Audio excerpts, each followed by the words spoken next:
আসসালামু আলাইকুম প্রিয় দর্শক, অন্য মঞ্চের আলাপচারিতায় আপনাদের সকলকে আমন্ত্রণ জানাচ্ছি। নভেম্বরের 25 তারিখে কাতারে দোহায় অনুষ্ঠিত ভারত বাংলাদেশ আমেরিকার মধ্যে যে উচ্চ পর্যায়ের বৈঠকটি হয়েছে তা নিয়ে মিডিয়ায়, বিশেষ করে সোশ্যাল মিডিয়ায় নানান খবর আসছে।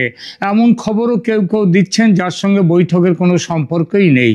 একটি চ্যানেলে বলতে শুনলাম ভারতের পক্ষে থেকে নাকি এই বৈঠকে হাজির ছিলেন উচ্চ স্তরের 3 জন ইন্ডিয়ান সিভিল সার্ভিস বা আইসিএস অফিসার।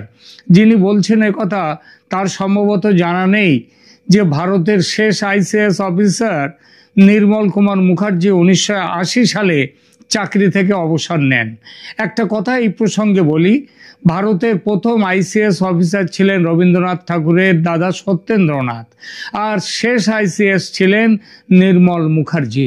দুজনেই বাঙালি। আজ বাঙালি আইএস অফিসারের নাম খুঁজতে হলে দূরবীন লাগে।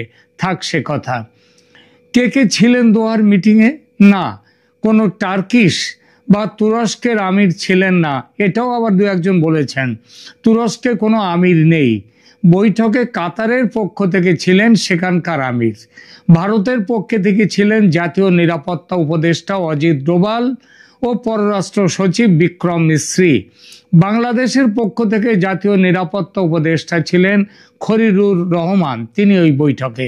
এবং মার্কিন যুক্তরাষ্ট্রের পক্ষ থেকে ছিলেন 3 জন দোহা ভিত্তিক আমেরিকান কর্মকর্তা, আমেরিকার রাষ্ট্রদূতে, যারা রাষ্ট্রদূতের অফিসে হিসেবে যারা কাজ করেন, যারা নিরাপত্তা ও কূটনৈতিক কাজে নিয়োজিত। অন্যান্য উপস্থিতির মধ্যে কে ছিলেন? ছিলেন আবদুল্লাহ বিন মোহাম্মদ আল খুলাইফি, কাতারের সাবেক স্টেট সিকিউরিটি এজেন্সির প্রধান, বর্তমানে কাতারের আমিরের অফিসে প্রধান নির্বাহী, মানে সব থেকে বড় অফিসার। তার পদবি হচ্ছে এখন হেড অফ আমিরি দিওয়ান, এবং সঙ্গে ছিলেন তার 1 জন কিংবা 2 জন সহকারী। নয়াদিল্লির নির্ভরযোগ্য সূত্র থেকে পাওয়া এই বৈঠকের পুরো খুঁটিনাটি আমি অনেক পরিশ্রম করে এখন পেয়েছি। কারণ সরকারিভাবে ভারত বাংলাদেশ বা আমেরিকা কিংবা কাতারের পক্ষ থেকে কোনো কথা আধিকারিক স্তরে এখনো প্রকাশ হয়নি। তবে আমার মতোই বিভিন্ন নামি দামি, আমি যদিও অনামি, তবুও বিভিন্ন নামি দামি মিডিয়া তারা তাদের নিজস্ব সোর্স লাগিয়ে কিছু খবর বের করেছে। তাদের সঙ্গে আমি আমার পাওয়া খবরটা ক্রস চেক করেছি এবং তার ভিত্তিতেই এই প্রতিবেদন। মনে রাখবেন, এখানে গাল গল্প নেই, কল্পনার আশ্রয় নেই। প্রথমে 2 কথাই বলি এই বৈঠকের প্রেক্ষিত নিয়ে। কেন হলো এই বৈঠক? বৈঠকের প্রেক্ষিত ঠিক হয়েছিল দিল্লিতে কদিন আগে, নভেম্বরের 19-20 তারিখে অজিত ডোভাল এবং খলিলুর রহমানের মধ্যে হওয়া বৈঠকের সময়। সেখানে বাংলাদেশের জঙ্গি ক্রিয়াকলাপ দমনে ভারতের পক্ষ থেকে চূড়ান্ত সতর্কবার্তা দিয়ে দেয়া হয়। একটা ডেডলাইন পর্যন্ত বেঁধে দেন অজিত ডোভাল যে এই কদিনের মধ্যে বাংলাদেশে জঙ্গি ঘাঁটি ভেঙে দিতে হবে, না দিলে সেগুলো ভাঙার ব্যবস্থা করবে ভারত নিজে। দ্বিতীয় কথা হয়েছিল বাংলাদেশে নির্বাচন নিয়ে এবং সেই নির্বাচনে আওয়ামী লীগের অংশগ্রহণ নিয়ে। ভারত বলে দিয়েছিল আওয়ামী লীগকে নির্বাচনে অংশ নিতে দেয়া না হলে ভারত সে নির্বাচন মানবে না এবং তার জন্যে যা করার ভারত করবে। একেবারে সোজা কথায় স্পষ্টাস্পষ্টি। এই 2 বিষয় ছিল দিল্লি বৈঠকের প্রধান আলোচ্য, তবে অন্যান্য বিষয়ও ছিল। তখনই ঠিক হয় এর ফলো আপ বৈঠক হবে কাতারের দোহায় 25শে নভেম্বর। সেটাই হয়েছে। এবং কাতারের দোহার এবারের বৈঠকের বিশেষত্ব হলো এই বৈঠকে আমেরিকা তার প্রতিনিধি পাঠিয়েছে সরকারিভাবে। দিল্লিতেও তার প্রতিনিধি ছিলেন, সার্জিও গড় ছিলেন, কিন্তু সেটা যেন তিনি সরকারিভাবে তিনি আসেননি, তিনি এসেছিলেন যেন দেখবার জন্যে। মধ্যস্থতাকারীর ভূমিকায় এবার কাতার সরকারের প্রতিনিধি, যিনি তার নাম হচ্ছে আবদুল্লাহ বিন মোবারক আল খুলাইফি। ধুরন্ধর গোয়েন্দা CIA-এর মেডেল পেয়েছিলেন তিনি। বর্তমানে কাতারের আমিরি দিওয়ান, অত্যন্ত গুরুত্বপূর্ণ পদে আছেন। খবরে প্রকাশ, আমেরিকার সঙ্গে ত্রিপক্ষীয় বৈঠকের আগে এই খুলাইফির উপস্থিতিতে ডোভালের সঙ্গে অন্য জায়গায় এক প্রস্ত বৈঠক হয় খলিলুরের আলাদা করে। সেখানেই আলোচনার বিষয় এবং কি সিদ্ধান্ত হবে সেগুলো পাকা হয়ে যায়। পরে সেই অনুযায়ী ত্রিপাক্ষিক বৈঠকে আলোচনা ও সিদ্ধান্তের সিলমোহর পড়ে। গুরুত্বের সঙ্গে আলোচিত হয়েছে যে বিষয়গুলো, সেগুলো হলো বাংলাদেশের আগামী নির্বাচন, সেই নির্বাচনে আওয়ামী লীগের স্থান ও শেখ হাসিনার ভবিষ্যৎ, দক্ষিণ এশিয়ার রাজনৈতিক স্থিতিশীলতা, নিরাপত্তা ও উন্নয়ন, আঞ্চলিক নিরাপত্তা ও সন্ত্রাসবাদ দমনে সহযোগিতা, জ্বালানি, বাণিজ্য, বিনিয়োগ সংক্রান্ত দ্বিপাক্ষিক অংশীদারিত্ব, বাংলাদেশ ভারত সীমান্ত এবং পিপল টু পিপল সংযোগ এবং মানবাধিকার প্রসঙ্গ। বিশেষ করে বাংলাদেশের সংখ্যালঘু জনগোষ্ঠী এবং সাম্প্রতিক রাজনৈতিক অস্থিতিশীলতার পটভূমিতে আইন শৃঙ্খলা ও সুশাসন সংক্রান্ত আলোচনা। বৈঠকের সিদ্ধান্ত এবং কি হলো এবং যৌথ কর্মপদ্ধতি কি ঠিক হলো এটাই যে সন্ত্রাসবাদ প্রতিরোধে তথ্য ও গোয়েন্দা আদান প্রদান বাড়ানোর চুক্তি হয়েছে, যেটা বাংলাদেশ কিন্তু সম্প্রতি বন্ধ করে দিয়েছিল ভারতের সঙ্গে। এটা শেখ হাসিনার সময়ে ভারতের সঙ্গে বাংলাদেশের এই ব্যাপারগুলো ছিল, এই কর্মপদ্ধতি আদান প্রদান। কিন্তু বর্তমানে বাংলাদেশের ইউনূস সরকার ওই আদান প্রদান সব কিছু করছেন পাকিস্তানের সঙ্গে। এছাড়া আঞ্চলিক ও বৈশ্বিক নিরাপত্তা চ্যালেঞ্জে সমন্বিত যে কর্মপ্রয়াস, সেই ব্যাপারটা সেটা যৌথভাবে করা হবে বলে এখানে সিদ্ধান্ত হয়েছে। বাংলাদেশের অর্থনৈতিক স্থিতিশীলতা এবং গণতান্ত্রিক পদ্ধতি অব্যাহত রাখার উপর জোর দেয়া হয়েছে। ভারত ও বাংলাদেশের দ্বিপাক্ষিক বিষয়ে আলোচনার পাশাপাশি ভারত, বাংলাদেশ, আমেরিকা এই তিন দেশের ত্রিপাক্ষিক উদ্যোগ এবং মধ্যস্থতাকারীর ভূমিকায় কাতার, কারণ কাতারের প্রচুর বাংলাদেশি কাতারে কাজ করেন এবং কাতারের অনেক আছে, তাদের সহায়তা আছে বাংলাদেশে, তারা অনেক প্রজেক্ট আছে। এটা হলো আলোচনার সারমর্ম। সবগুলো বিষয় নিয়ে এখানে আলোচনার পরিসর নেই, তাই দুটি মুখ্য বিষয়ের উপরে আলোচনা করব। নির্বাচনে শেখ হাসিনা ও আওয়ামী লীগের ভূমিকা নিয়ে কি সিদ্ধান্ত হলো এবং মৌলবাদ ও জঙ্গিবাদ ঠেকাতে বাংলাদেশ কি করবে বলে কথা দিল এই বৈঠকে। বিশ্বস্ত আন্তর্জাতিক সংবাদ মাধ্যমের খবর বলছি, দ্য হিল এবং ভারত ও বাংলাদেশের বিভিন্ন দৈনিক এই বৈঠকের গুরুত্ব তুলে ধরেছে। যুক্তরাষ্ট্রের পক্ষ থেকে বৈঠকে আঞ্চলিক অস্থিতিশীলতা, সীমান্ত পরিস্থিতি ও বাংলাদেশের সাম্প্রতিক রাজনৈতিক পরিবর্তনের ইস্যু এবং তার ফলে কি অবস্থা ঘটছে বাংলাদেশের, সেই বিষয়গুলো উত্থাপিত হয়। ভারতের প্রধানমন্ত্রী ও পররাষ্ট্রমন্ত্রীর মন্তব্য অনুযায়ী বাংলাদেশের সংখ্যালঘু ও সীমান্ত নিরাপত্তার বিষয়টিও বিশেষ গুরুত্ব পেয়েছে এবং এখানকার সারসংক্ষেপ ও বাস্তব প্রভাব কি। ত্রিপাক্ষিক বৈঠকটিতে ভারত, আমেরিকা কাছাকাছি এলো এবং বাংলাদেশকে ভারত ও আমেরিকা তাদের মধ্যে নিয়ে বাংলাদেশের ভার ভারতের হাতে তুলে দিয়ে দিল এই দোহায়। এখানে দক্ষিণ ও মধ্য এশিয়ায় নিরাপত্তা, অর্থনীতি ও কৌশলগত দ্বন্দ্ব প্রশমনে এক যুগান্তকারী পদক্ষেপ হিসেবে বিবেচিত করা হচ্ছে দোহার বৈঠককে। ভারতের নেতৃত্বে এবং যুক্তরাষ্ট্রের সক্রিয় সহযোগিতায় এই ভারত বাংলাদেশ এই বিরাট অঞ্চলে অর্থনীতির গতিশীলতা এবং সন্ত্রাস বিরোধী কৌশলের দিকে এগিয়ে যাওয়া, পাশাপাশি গণতন্ত্রকে ধারাবাহিকভাবে এগিয়ে নিয়ে যাওয়া এবং পিপল টু পিপল কূটনীতিতে গুরুত্ব বৃদ্ধি পেয়েছে। উল্লেখযোগ্য আন্তর্জাতিক কভারেজ এই বৈঠকের ব্যাপারে দিয়েছে First Post, Deccan Herald, the Hill ইত্যাদি মিডিয়া। এবং তারা সমস্ত ব্যাপারটাই ইতিবাচক বিশ্লেষণ করেছে। বিশেষ করে তথ্য আদান প্রদান ও আঞ্চলিক নিরাপত্তা সংক্রান্ত যে প্রতিশ্রুতির কথা এখানে সিদ্ধান্তে এসেছে, মানবাধিকারের প্রসঙ্গ, আভ্যন্তরীণ স্থিতিশীলতা নিয়ে যে আলোচনা হয়েছে সেটা এই মিডিয়া রিপোর্টে গুরুত্ব পেয়েছে।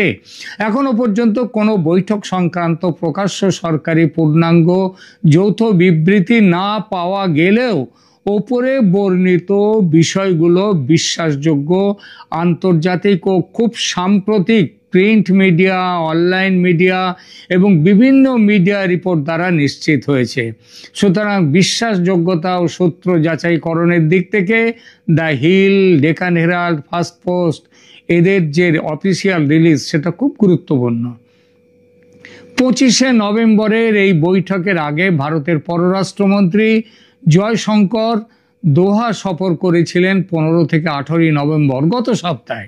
সেটা ছিল প্রধানত ভারত কাতার দ্বিপাক্ষিক আলোচনার জন্য। তিনি কাতারের প্রধানমন্ত্রী ও পররাষ্ট্রমন্ত্রী শেখ মোহাম্মদ বিন আব্দুর রহমান বিন জাসিম আল থানি এবং কাতারের আমির তামিম বিন হামাদ আল থানির সঙ্গে আলোচনা করেছেন। মনে রাখবেন, কিছুদিন আগে ইউনুস সাহেব গিয়েছিলেন, তিনি কাতারের আমিরের সাথে দেখা করতে চেয়েছিলেন, আমির দেখা করেননি। ইউনুসকে ফিরে আসতে হয় আমিরের মায়ের সাথে দেখা করে। এই বৈঠকগুলো জয়শঙ্কর করেছেন, সেখানেও শক্তি, বাণিজ্য, বিনিয়োগ, মধ্যপ্রাচ্যের পরিস্থিতি ইত্যাদি নানান বিষয় ছিল। সঙ্গে ছিল ভারত কাতার কৌশলগত অংশীদারিত্ব কিভাবে আরো বাড়ানো যায় তাই। আর তারপরে এই প্রকৃত ত্রিপাক্ষিক বৈঠক। এবারের বৈঠকের গুরুত্বপূর্ণ বিষয়গুলো তো কথা তো আগেই বলেছি, শেখ হাসিনার ভবিষ্যৎ এবং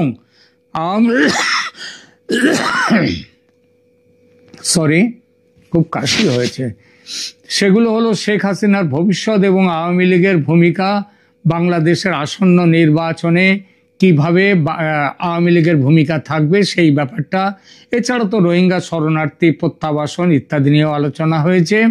কিন্তু সবথেকে বড় কথা হচ্ছে এই বৈঠকে যে আলোচনা হয়েছে শেখ হাসিনার ওপর থেকে অপরাধ ট্রাইব্যুনালের দেয়া শাস্তি মকুব করা বা প্রত্যাহারের কথা কিন্তু নিশ্চিতভাবেই এই বৈঠকে আলোচনা হয়েছে। ভারতের পক্ষ থেকে শেখ হাসিনার শাস্তি দানের আইনি ন্যায্যতা নিয়ে প্রশ্ন তুলে এই রায়কে অবৈধ ঘোষণা করার দাবি ওঠে। দীর্ঘ আলোচনা হয়, তবে সিদ্ধান্ত হয়নি। এটুকু সিদ্ধান্ত হয়েছে আমেরিকা বাংলাদেশ সরকারকে এই বিষয়ে চাপ দেবে, যাতে শেখ হাসিনা একদম লেভেল প্লেইং ফিল্ডে তিনি বাংলাদেশে নির্বাচনে অংশ নিতে পারেন। আর খলিলুর রহমানের পক্ষ থেকে সময় চাওয়া হয়েছে। ঠিক হয় এই ব্যাপারে পরবর্তী বৈঠক যা ডিসেম্বরে হবে সেখানেই আলোচনা হবে। তবে আওয়ামী লীগ যে নির্বাচনে অংশ নিচ্ছে এই সিদ্ধান্ত গৃহীত হয়েছে। ফেব্রুয়ারির প্রথম বা দ্বিতীয় সপ্তাহের শুরুতে সংসদ ভোট ও গণভোট একসঙ্গে হবে এই সিদ্ধান্ত। নির্বাচনের তফসিল ঘোষণা হবে ডিসেম্বরের প্রথম সপ্তাহের শেষ দিকে। এবার আসি বাংলাদেশে জঙ্গি ঘাঁটিগুলো ভেঙে দেওয়ার ইস্যুতে, যে ইস্যুটি আর একটা বড় ইস্যু। এই দিল্লি বৈঠকে ডোভাল খলিলুর রহমানকে সতর্ক করে দিয়েছিলেন যে বাংলাদেশ সীমান্ত অঞ্চলে কমপক্ষে 12টি ইসলামিস্ট জঙ্গি শিবির রয়েছে। এই শিবিরগুলি ত্রিপুরা ও কুমিল্লা জেলা সংলগ্ন সীমান্ত এলাকায় অবস্থিত। চট্টগ্রাম পার্বত্য অঞ্চল এবং রংপুর বিভাগেও কিছু শিবির আছে। এই শিবিরগুলি থেকে পাকিস্তানের গোয়েন্দা সংস্থা ISI সিধা সংযোগ রেখে দিয়েছে। ভারতের শিলিগুড়ি করিডোর এর জন্য হুমকির সম্মুখীন। ভারত এই হুমকি বেশি দিন সহ্য করবে না। আন্তর্জাতিক গোয়েন্দা কর্তৃপক্ষ এবং নির্ভরযোগ্য সংবাদ সূত্র অনুযায়ী নভেম্বর 25-এ অনুষ্ঠিত ত্রিপাক্ষিক বৈঠকে জঙ্গিবাদ দমন বিষয়ে আলোচিত বিষয়গুলি ছিল। বাংলাদেশে জঙ্গি শিবির এবং আন্তর্জাতিক সন্ত্রাসবাদী নেটওয়ার্ক সম্পর্কে গোয়েন্দা তথ্য আদান প্রদান করা হবে, এটা তো বলাই হয়েছে। যেটা বন্ধ হয়ে গিয়েছিল ভারতের সঙ্গে বাংলাদেশের, সেটা হবে। এই ঘাঁটিগুলো ভেঙে দিতে হবে, দিল্লি বৈঠকের পর এই ব্যাপারে বাংলাদেশ কিছুটা এগিয়েছে, তবে অগ্রগতি খুব কম। দোহা বৈঠকে অজিত ডোভাল আমেরিকার অফিসারদের সামনেই বলেছেন ভারত আর একটুও দেরি বরদাস্ত করবে না। খলিলুর রহমান জানান, বাংলাদেশ তাৎক্ষণিক সামরিক পদক্ষেপ নিয়েছে। ইতিমধ্যে কুমিল্লা জেলায় অবস্থিত একটি জঙ্গি শিবিরের বিরুদ্ধে সেনাবাহিনী 24শে নভেম্বর অভিযান চালিয়েছে, বেশ কয়েকজন মারা গেছে সেখানে। এটা অজিত ডোভালের সতর্কতার ফলের ইঙ্গিত দেয়। বলা হয় বান্দরবান এবং জঙ্গি এবং রাঙামাটিতেও কিছু জঙ্গি ক্যাম্প ভেঙে দেওয়া হয়েছে।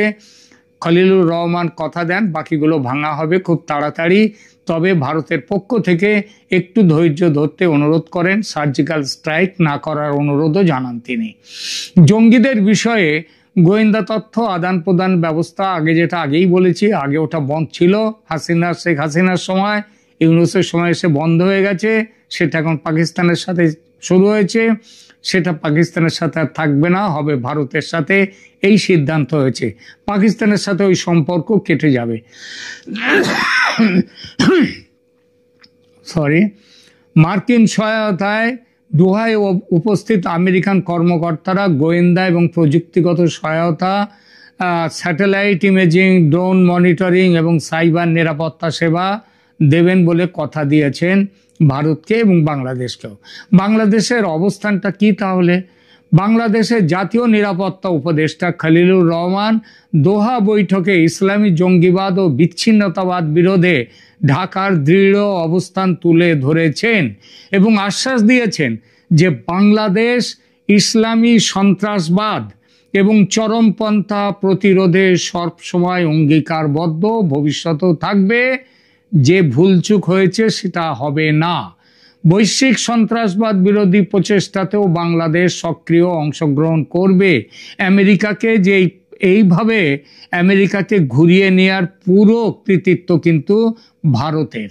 দোহা বৈঠকের যে গুরুত্ব সেটা স্পষ্ট হয়েছে। ভারত বাংলাদেশ সীমান্তে এখন জঙ্গিবাদ এবং সন্ত্রাসবাদের একটা হটস্পট হয়ে উঠেছে, সেটা বন্ধ করতে হবে। পাকিস্তান ও চীনের বাংলাদেশে উপস্থিতি এবার বন্ধ হবে, আমেরিকা তার কথা বলেছে। ভারত বাংলাদেশ ও মার্কিন যুক্তরাষ্ট্রের ত্রিপাক্ষিক সহযোগিতায় দক্ষিণ এশিয়ায় বিশেষ করে বাংলাদেশের নিরাপত্তা ব্যবস্থা এবং বাংলাদেশের যে অর্থনীতি, তাদের বাণিজ্য, সেগুলো নতুন মাত্রা যোগ করবে। মোহাম্মদ ইউনূসের অন্তর্বর্তী সরকারের অবস্থা এখন সেই সাপের ছুঁচো গেলার মতো, যা করে ফেলেছেন সেটা এখন হজম হচ্ছে না। ভারত এবং আমেরিকা মাথার উপর খাড়া ধরে রেখেছে, বেচাল দেখলেই ঘাচাং ফু। ধন্যবাদ।